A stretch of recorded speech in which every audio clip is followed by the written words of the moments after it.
మనం ఒక కొబ్బరికాయ శివాలయానికి పట్టుకెళ్ళాం అనుకోండి, ఆ కొబ్బరికాయ కొట్టి 2 చెక్కలు ఈశ్వరుడికి నైవేద్యం పెట్టి మనకి ప్రసాదంగా సగం ఇస్తారు, ఓ కొబ్బరి చెక్క ఇస్తారు, కాసిన అరటిపళ్ళు ఇస్తారు.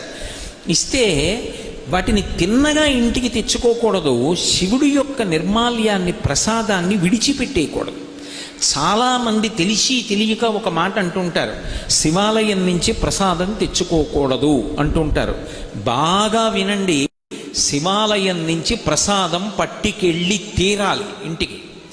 దాన్ని గోడ మీద పెట్టేయడం, నంది దగ్గర పెట్టేయడం, అటువంటి పిచ్చి పనులు చేయకూడదు. ప్రసాద తిరస్కారము బహుదోషము, ప్రసాదాన్ని తిరస్కరించకూడదు. అందుకే అన్నవరం సత్యనారాయణ స్వామి కథలో ప్రసాదాన్ని తీసుకోకుండా ఆ పిల్ల భర్తని చూడ్డానికి వెడితే పడవ మునిగిపోతుంది. ఒక కథలో ఏమిటి, ప్రసాదం తినకపోతే పడవలో ముంచేసేటంతటి పైశాచికవాదా పరమేశ్వరుడు? అంత పైశాచిక మనస్తత్వం ఉన్నవాడా? కాదు. ప్రసాదము అంటే అనుగ్రహము, ఈశ్వరానుగ్రహము ప్రసాదం రూపంలో లోపలికి వెళ్ళి అందులో 6వ వంతు మనస్సుగా మారి మనకున్నటువంటి సమస్యలకి కావలసినటువంటి పరిష్కారం అదే మనసులో బుద్ధి నిర్ణయించి ప్రచోదనం చేస్తుంది. ఆ ప్రసాదం లోపలికెడితే సమస్యకి పరిష్కారం లోపల పుడుతుంది.